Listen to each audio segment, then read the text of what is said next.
Hi, everybody. Thank you for being here today on a Sunday. So I decided to do this webinar today because today we have a new supermoon in Taurus. And I think it's a really good time to start something or to do something that is meaningful. So the title of this webinar is The End of the Kali Yuga? Question mark. Is it really the end of the Kali Yuga? We're going to talk about this. And also, what's the link between astrology and homeopathy? Now, I am a homeopath. For those who don't know me, I am not an astrologer. However, I have been interested in astrology for a long time. And I do think that everything is related, everything is connected, everything is linked. It's a whole circle. And I do find a lot of similarities and a lot of correspondences between astrology and homeopathy. And first of all, yes, today is the new supermoon. A supermoon is a moon that is particularly close to the Earth. And this particular supermoon apparently is even closer, is the closest of all the other supermoons this year. And what that means is that it has a particularly strong gravitational pull on the Earth, on the tectonic plates, for example. So on the 3D level, on the physical level, that means that we can see more seismic activities, volcanoes can be more active, and we have actually seen this recently.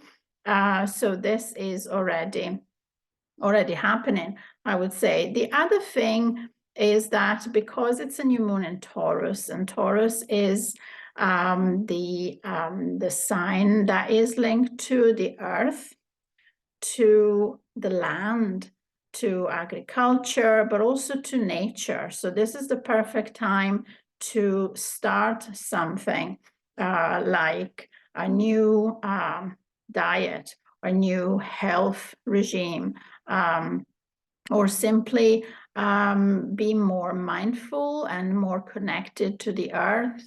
Things like grounding yourself, just walking on barefoot in your garden, or simply contemplating or planting flowers or planting seeds for agriculture or for vegetables or fruit. Taurus is really linked to Mother Earth. And I think it gives also a sense of calm, a sense of peace. This is a perfect time for meditation. So I really, really like this, this new moon in Taurus. As a matter of fact, one of my friends who hopefully manages to jump on this webinar later on, she is not here because she has been participating to a blessing of a piece of land that was donated specifically to have a sanctuary for women and children. And I think this is a beautiful thing, and it's such a Taurus thing to do. So somebody donated a big piece of land, and they're going to build a sanctuary for women and children, and it's perfect. It's just a perfect expression of what Taurus represents. So this is the first thing, the introduction to what we're going to talk about. The Kali Yuga, first of all, let's start from the beginning. The Kali Yuga is one of the ages, according to the Hindu mythology. And the basic principle of the yugas, which just means the ages, is that time is not a linear thing. In the West, we have been taught Since children, we have been inculcated with the idea that time is linear. There is a past, there is a present, there is a future, and there is a linear progression. Whereas all the other civilizations, if you go all around the world, from the Hindu, but also the Mayas, the Native Indian Americans, they all have, the Egyptians, the Greek, they all had a concept of time as a cycle. And so it's more of a circle. And the cycles repeat themselves, and the cycle have a latitude of time. And they are also linked to the astrological precession, the precession of the astrological signs. And so the Hindu mythology is very, very precise. Unfortunately, everybody has a different interpretation, and so there is no precision when it comes to where we are in this time cycle, or where these cycles begin and where they end. Everybody's talking about the age of Aquarius, for example. Are we in the age of Aquarius already? Are we just about to enter the age of Aquarius? Is it going to take 100 years? Every astrologer has a different take on this subject. But what seems clear, at least to me, is that, yes, there is definitely a cycle. And we have been going through cycles since the beginning of time.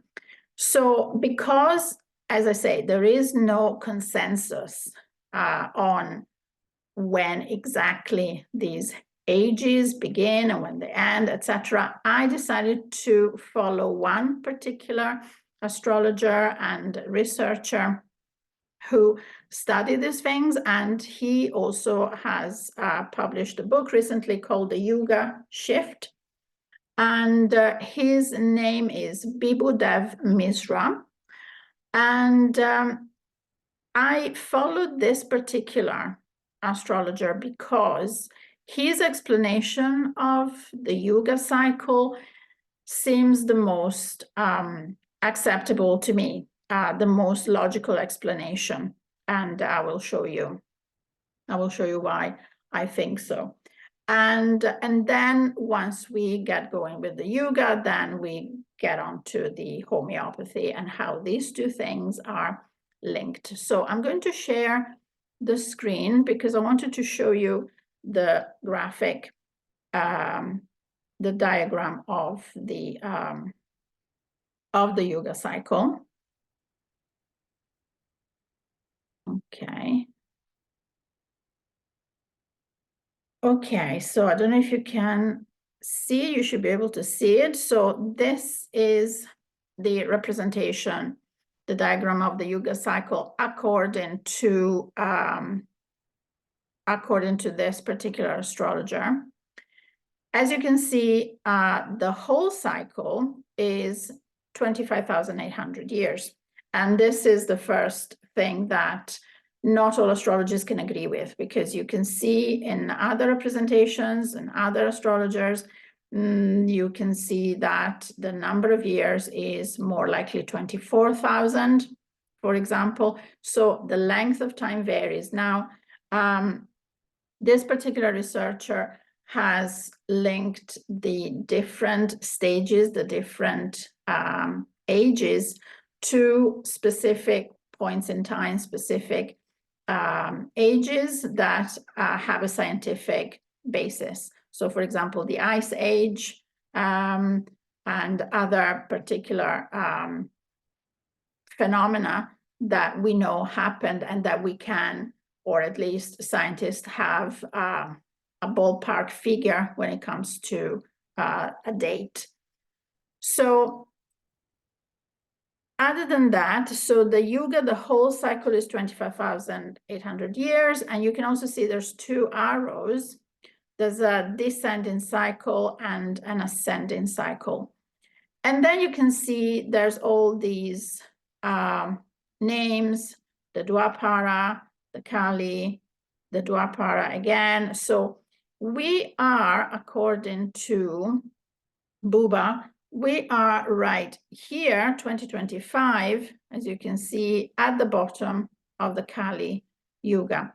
Now, the names of these yugas have specific meanings. So the Kali is the Iron Age, and it's supposed to be the worst age of humanity, the age of materialism, the age of fighting, the age of division, and the age of disconnection from the divine. So we can say that we are incredibly technological. We have progressed so much. We have made a lot of progress in all sorts of areas, particularly technology, medicine, perhaps, all sorts of things, material progress. Yes, we can argue that in general, we are wealthier than we've ever been. We have more money, we have more things, we have more stuff, we can do more.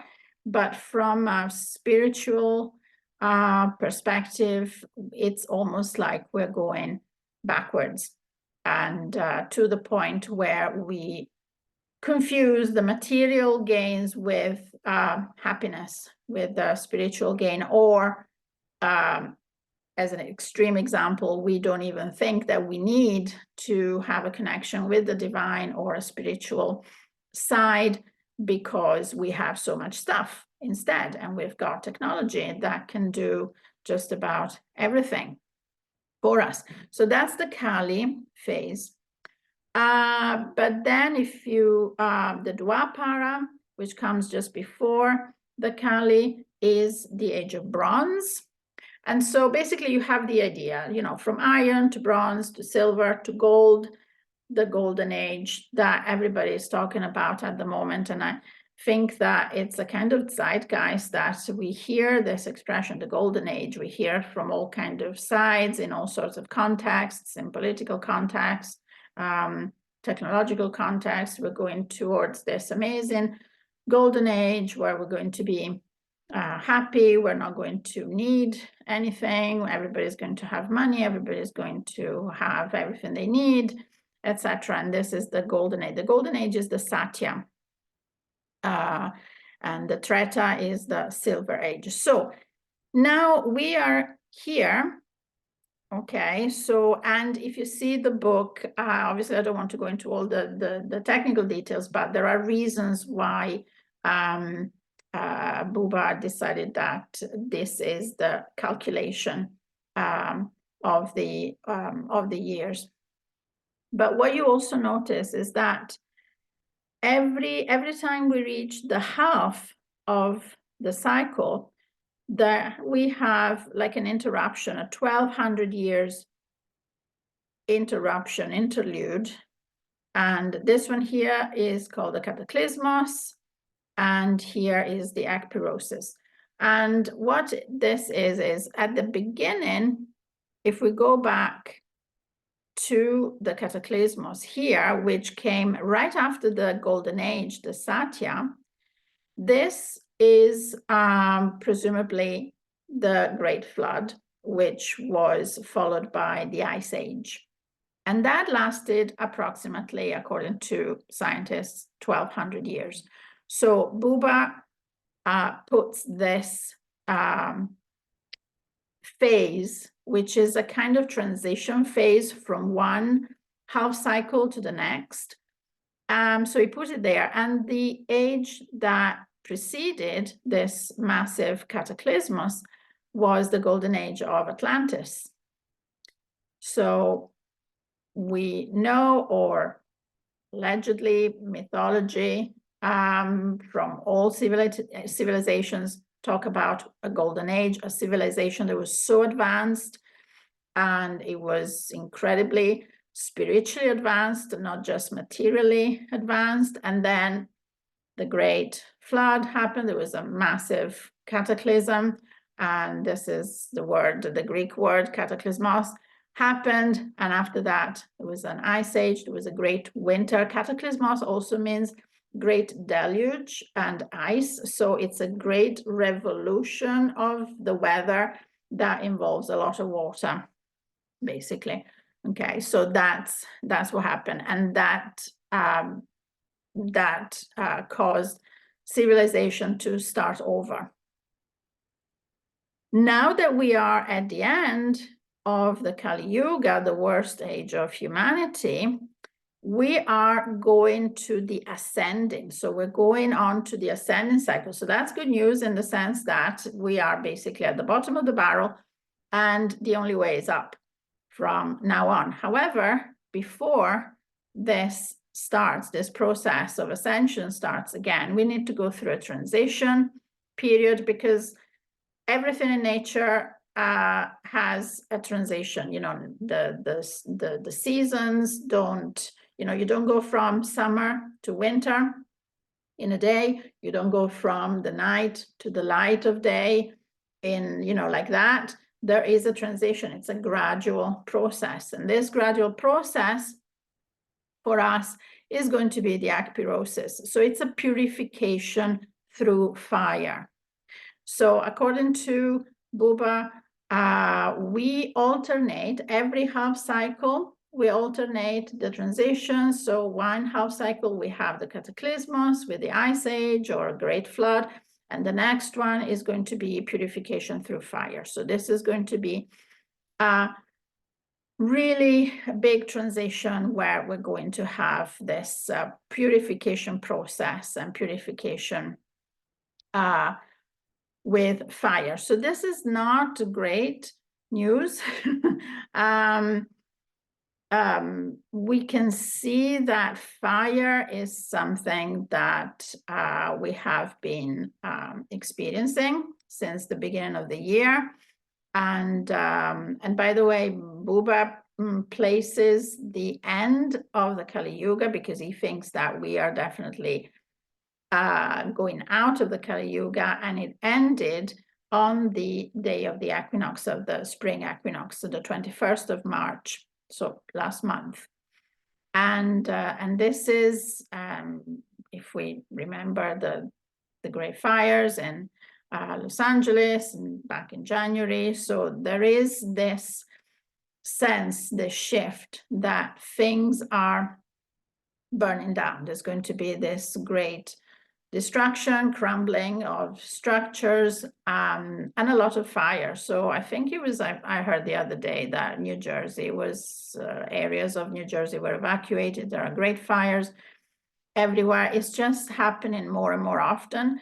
The climate is getting hotter, so chances of fires are more,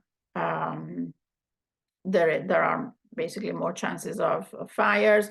Volcanoes are very, very active. I'm going to stop sharing now. So volcanoes are very, very active all around the world.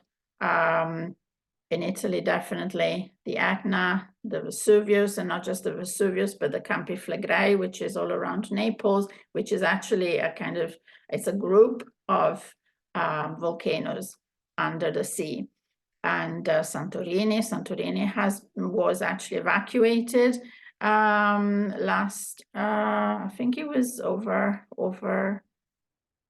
Christmas, over the Christmas holidays.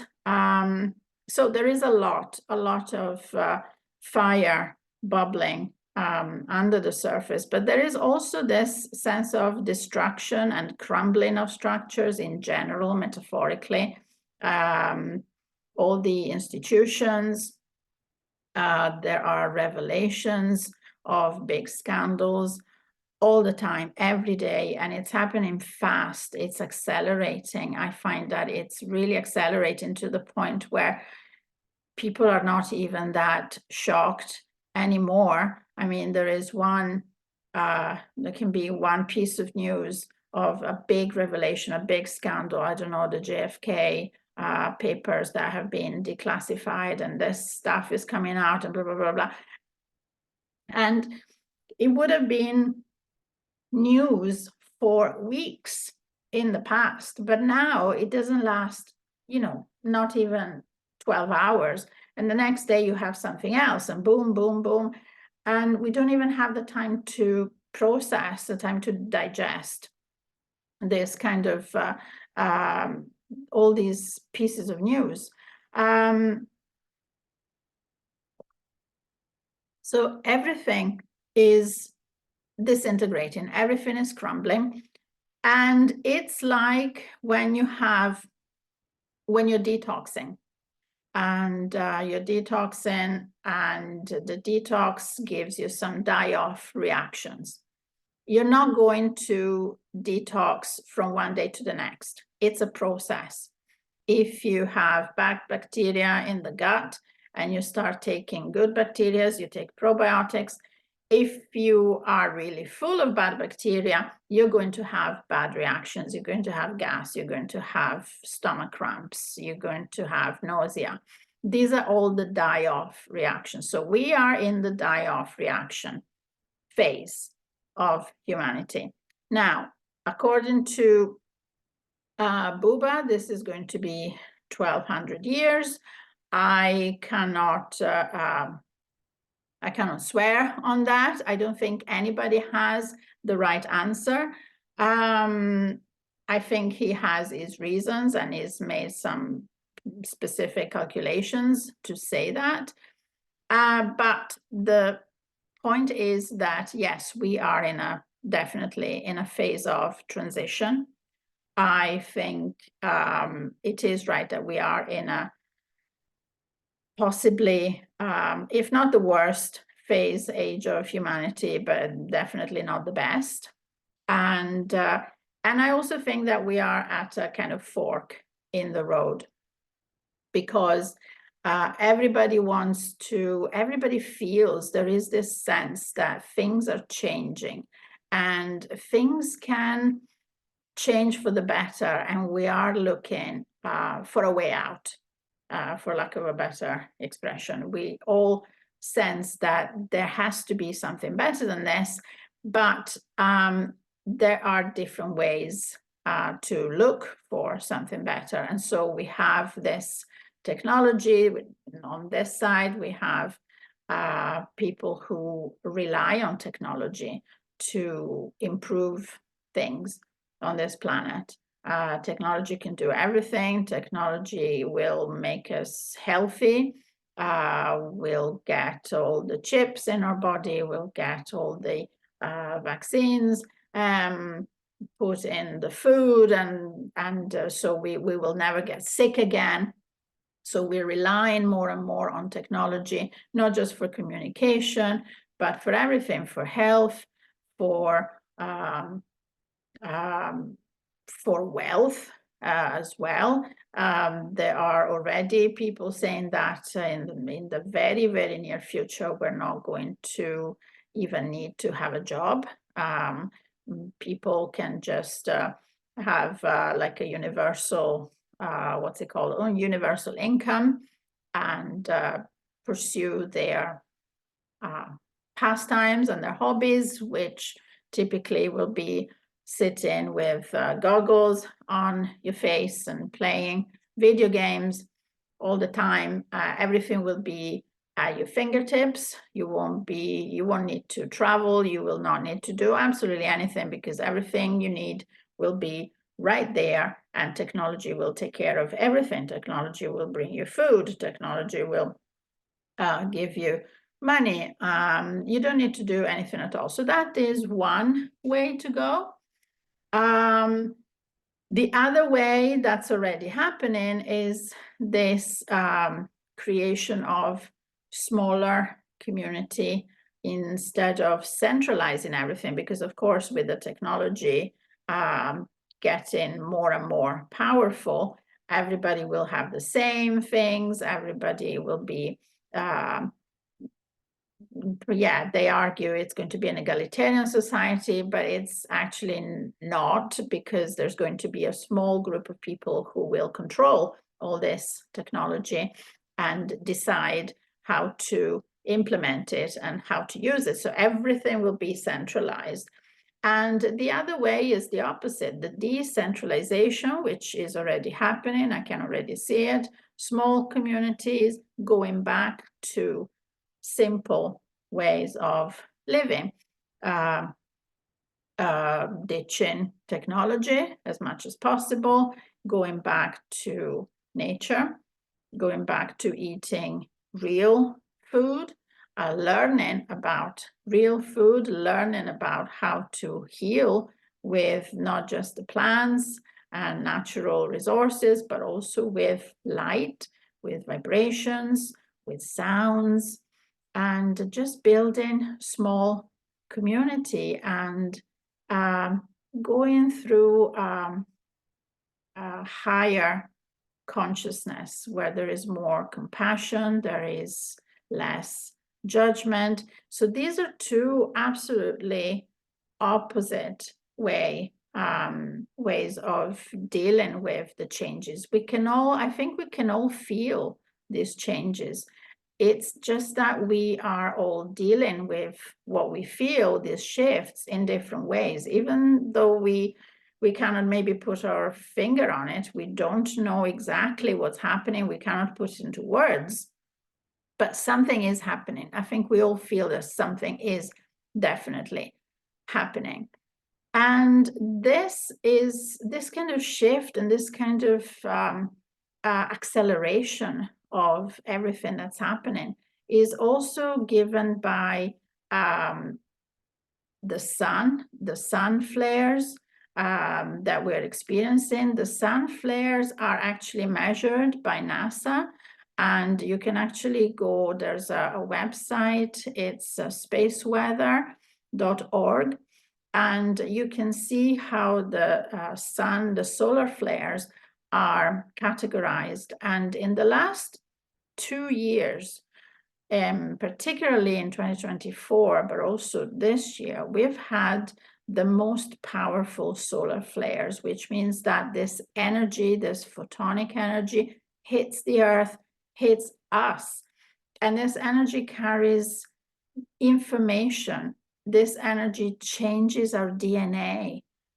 It's regenerative, but it's also obviously a bit discombobulating. It's something that we are not used to as human beings. And so I believe it's not the reason, not the only reason, but definitely we don't feel the same as we used to. There is definitely we're more reactive. A lot of people are more reactive, particularly to anger. We're more triggered. But this is something that is measurable. The solar flares are real. The other thing is the black hole that is at the center of our galaxy, and that too has a very, very powerful energetic activity, and that too is measurable. And the black hole as well in our galaxy has been incredibly active, much more active in the last 2 years. So these things, I think, make a difference. We do feel, and particularly those of us who are more sensitive, people who have maybe psychic abilities, and by the way, I see more and more people who were not maybe that sensitive in the past, and now they are becoming more sensitive, more almost psychic, more intuitive. Our intuition, I find, is really heightened at this time. So I think that there is an evolution. We are going through an evolution, maybe an upgrade, I don't know, but we are in this transitional period, and that's why everything is up and down. Everybody feels, like I said, discombobulated. We don't know what's going on. Those who are maybe more intuitive or who are already used to meditation practices or who have a strong spiritual base, I think those people can deal with everything that's going on much better. You can find your center much better. You can ground yourself much better than those who do not have these tools, not because they can't, but because maybe they're distracted, because maybe they have too much to do already, they have too much on their plate.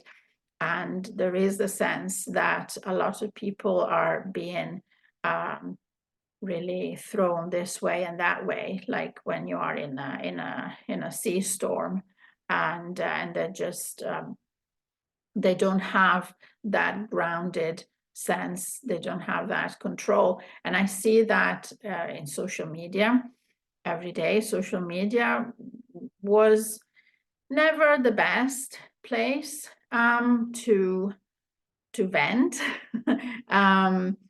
But it's become, it's worse than it's ever been.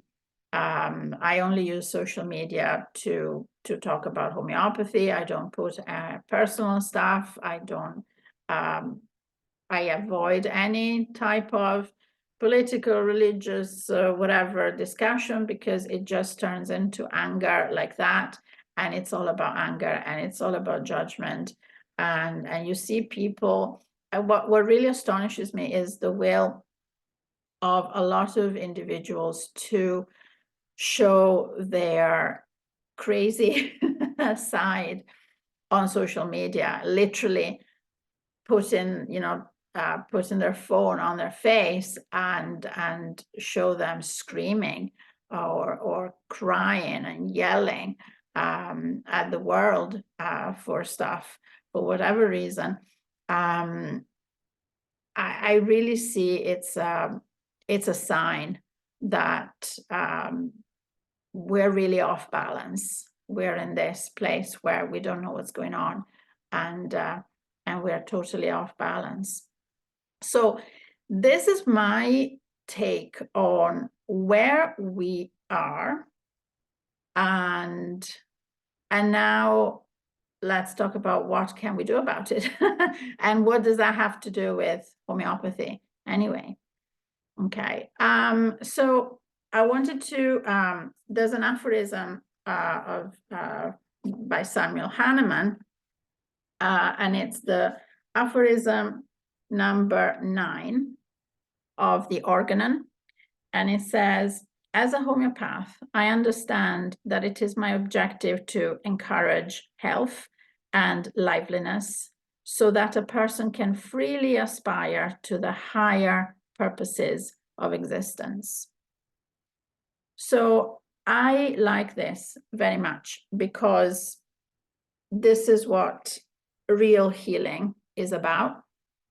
It's not just about physical healing or mental healing, emotional healing. It's really about having the freedom to aspire to the higher purpose of existence, like really connect us to our purpose in this life, our yes, what we're here for, what we need to do. And at the same time, when we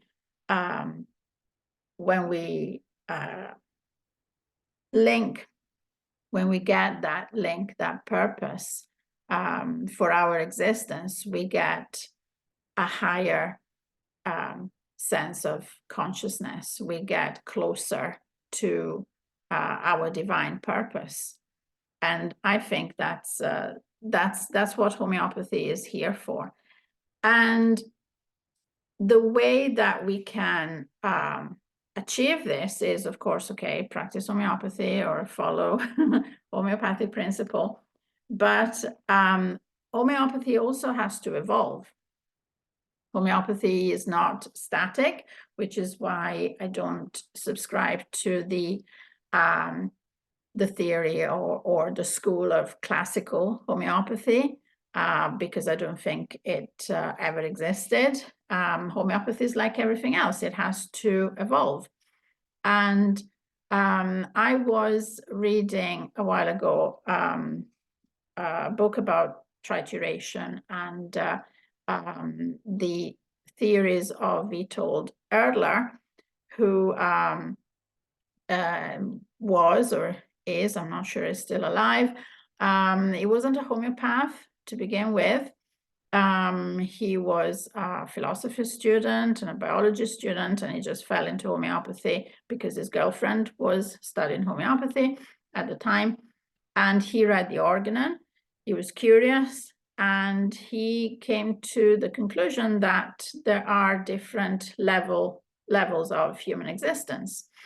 And so he, following the Organon, the instructions from Samuel Hahnemann on how to prepare remedies, he came to the conclusion that there are different ways of preparing remedies. So for those who don't know, the trituration is that process of grinding the substance that you are using to make a homeopathic remedy. So it's literally pestle and mortar, and you grind it, and that process is called trituration. And when you make a homeopathic remedy, you go through different stages of trituration. You repeat the process a certain number of times, and in general, the levels of trituration, that process is repeated once or up to 3 times for the remedies that are currently available in homeopathic pharmacies. And Witold Erdler came he classified these different levels of trituration, and he equated them to levels of human existence. And so the third level, which he called C3, and C stands for carbon level of existence, is the level of judgment, the mental level. And whereas the first level is the level of the physical, our body, the second level is the level of emotions, and the third level is the level of the mind. And this is the level where the homeopathic remedies are made today. So they don't go beyond the third level, the C3. And this is where we're at. We are at the level of the mind, which is fine, the rational, the logical, but also the judgment, the labeling. And with the labeling and with judgment comes division and fighting. And we can see that everywhere. We can see that this is where we are. This is where we are, and this is where we're getting, this is what we're trying to get out of. So, and this is the flip side of the age of Aquarius. So everybody is desperate to get to this age of Aquarius. And some astrologers say, yes, we are there. We're right there. It's around the corner any minute. Now the age of Aquarius has, as a polarity, it has this amazing egalitarian, this power to the people, love, and sharing knowledge. But Aquarius is also the sign of the mind, the logic, of communication, technology. And so once again, like I was saying before, you have 2 ways of interpreting the age of Aquarius. You can go with the purely technological, mind-driven, rational, logical side of Aquarius, or you can go to the totally opposite, which is still Aquarian.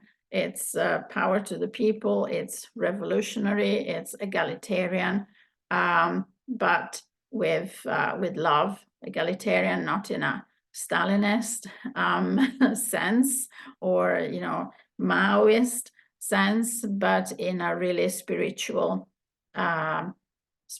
sense. So these are the two sides of Aquarius.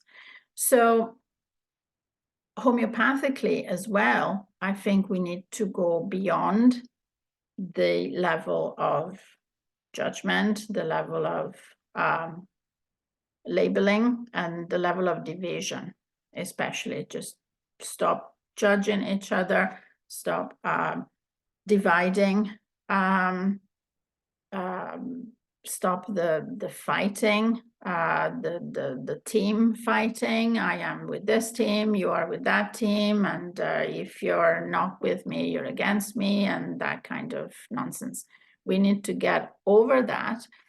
And so I think that remedies, if we are making remedies from scratch, and I was actually asking Helios Pharmacy if they would like to make certain remedies into at least the level up from C3, which is C4, which is the spiritual realm, but really going into the C5, which is the level of collective consciousness. That would be great. Unfortunately, pharmacies tend not to do that because it's very time consuming, it's very laborious and expensive. And so what we can do as homeopaths is maybe make our own remedies and start doing the extra work to turn them into C4 or even C5. I think that collective consciousness is where we're going. I think that that's the reason why there is so much more, there are so many more people discovering that they have some psychic abilities.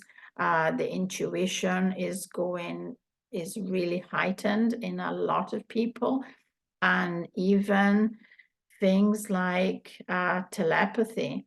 They are doing all these studies. I don't know if you've heard of the telepathy tapes, which is a podcast that talks about how nonverbal individuals, not all of them, but some nonverbal individuals are being studied, and their levels of communications, telepathic communication, is really changing the way we think about communication in general, and the way we think about consciousness and individual consciousness as opposed to collective consciousness. So I think we're definitely changing, and maybe our DNA is gradually changing, but we're definitely going towards collective consciousness. And if we are, I would love it to make, I would love it to be something that is positive for everybody, because I think that if we get to that stage, to that place where we can feel each other's pain, each other's emotion, that's where the compassion kicks in, because sometimes it's hard to feel compassion for people who are really far away. You don't understand their problems. You think you have nothing in common. But when you see, when you experience what they're going through, that's when you understand other people's pain, and then you feel compassion. That's natural, because that's our natural default emotion for most of us anyway. So if we can feel, if we are one consciousness, and when I say one consciousness, it's not like, the Borg from Star Trek, like the hive mind. That's kind of scary. That's actually what can happen going down the technology route. But I think that's the natural higher collective consciousness that just brings compassion and love as a natural side effect, let's say. So that's why I think that homeopathy can play a part in maybe accelerating, or at any rate going towards this goal. And one thing that made me think about this was when I met Dr. Andreas Thielch, and I have the interview that I made with him last year, and it's on my YouTube channel. And he was the first one who told me about C5, because his remedy that takes his name is strep, the strep Thielch 5. And I asked what's that C5, and he explained that it was because of Witold Erler, and that's when I became interested, and he told me about this theory of trituration and the process, and that's how I discovered this. But so far there's very, very, very few remedies made with this process, which is why I decided to make my own. In October, I'm going to run a workshop on turquoise and triturated. It's going to be a group proving, not just proving, but creating the remedy from scratch and triturating to the C5 level to see what we experience. And we're going to have it in a group, so that we can all experience and we can all feed off each other's energy and experience the higher consciousness that comes out through this process. The end result, I don't know what it's going to be, because this is the first time that I'm trying this, but I'm sure it's going to be really exciting, and I'm sure it's going to be really, really enriching experience. So, and hopefully it's going to be the first of many. I picked turquoise because I'm going to be in New Mexico doing this workshop, and turquoise is a very natural stone that is very readily available in New Mexico. So I wanted to create something that was in line with the natural landscape. And so that's the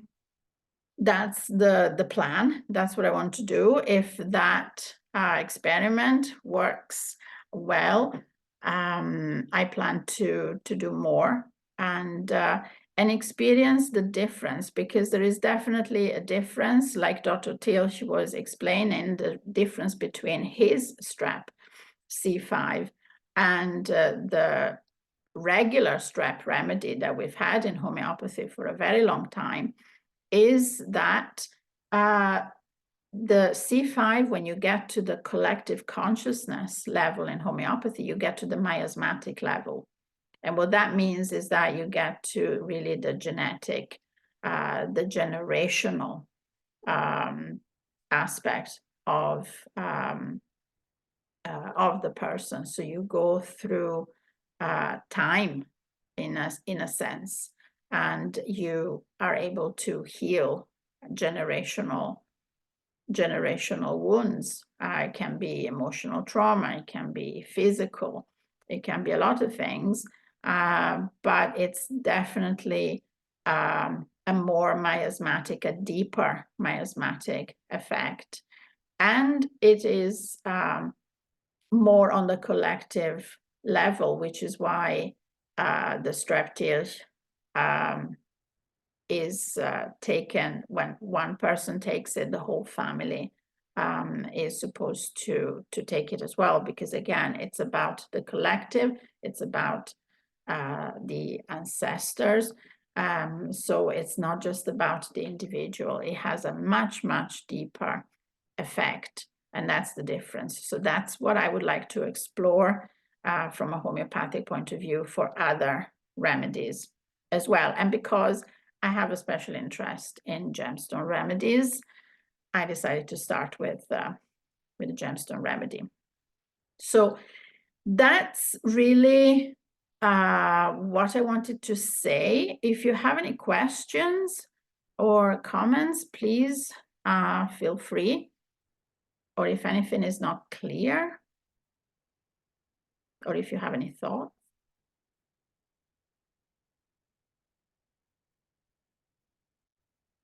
Yeah, thank you. Thank you, Gina. Thank you for coming.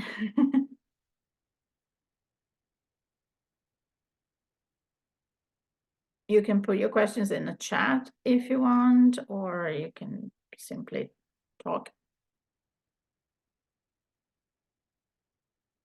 Thank you. Thank you, Nicole.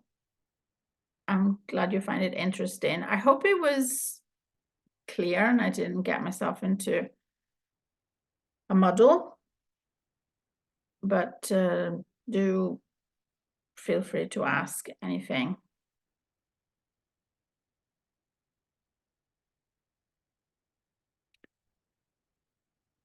Okay.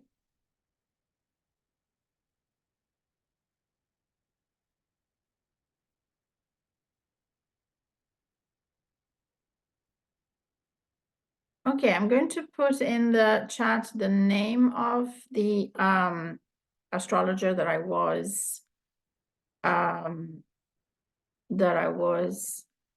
referencing and his book. So it's Bibu Dav Mizra.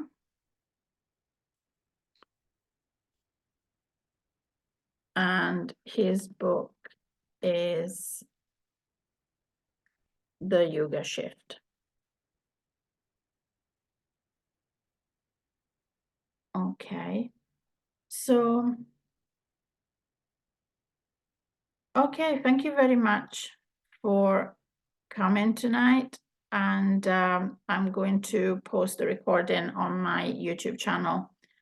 And hopefully I'll see you next time.